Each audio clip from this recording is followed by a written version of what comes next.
विलासपूरचे दारूचे दुकान बंद करण्यासाठी भाजपाचे नगरसेवक फिरोज पठाण मैदानात. स्वागत आहे आपलं अंतर्मनमध्ये.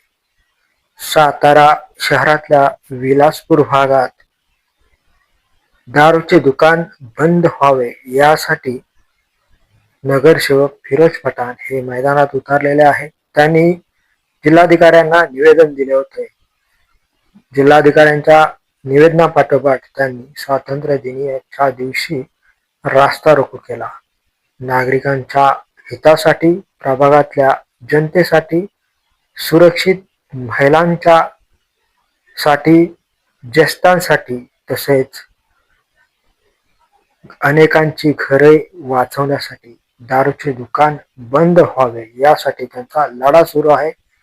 रास्ता रोको करतेवेळी पोलिसांनी त्यांना विनवणी केली, मात्र त्यांनी आक्रमकपणे भूमिका मांडत जोपर्यंत दारूचे दुकान बंद होत नाही तोपर्यंत आपला लढा सुरूच राहील असे त्यांनी ठणकावून प्रशासनाला सांगितले आहे.